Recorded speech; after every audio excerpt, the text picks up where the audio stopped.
真的好久了，也找不到一个。哦，能够不多了呀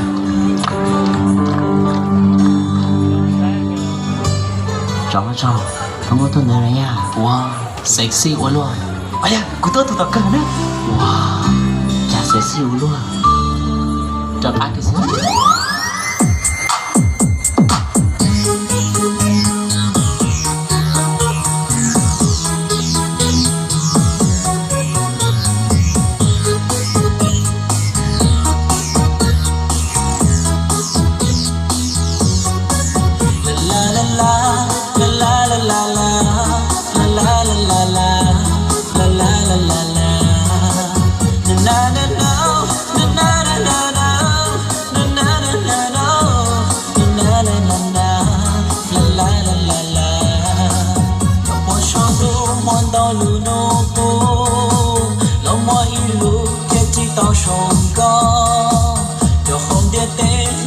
Dình ngoan tao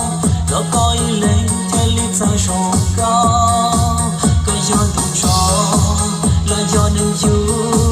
ở trên gì lúc qua lo li co sắc khi trâu co kia cút lúc co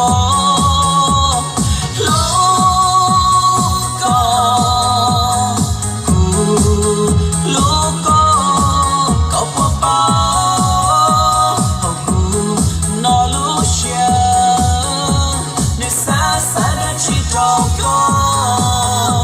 chỉ khi nó có những bao địa một lúc có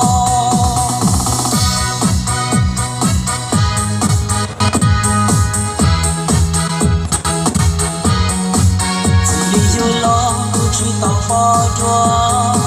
lên từ qua chúa sông con bao nhiêu có tôi chạy chiều chia tôi thoáng trên kia hay lúc gì sẽ sexy bao con ôm mùa sao mong gió tao có lúc trời cũ giờ sông sông xia giờ chia qua thế yêu của tao có giờ chỉ gió giờ chỉ chia lên từ gì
chỉ tao phá cho lên từ qua chúa sông con bao nhiêu có tôi chạy chiều chia tôi thoáng trên kia hay lúc gì sẽ sexy bao con ôm mùa sao mong gió tao có lá lúc trời cũ giờ sông sông xia giờ chia qua thế yêu của tao có giờ chỉ gió chỉ chia lên từng gì, yêu chỉ gió, yêu chỉ chia.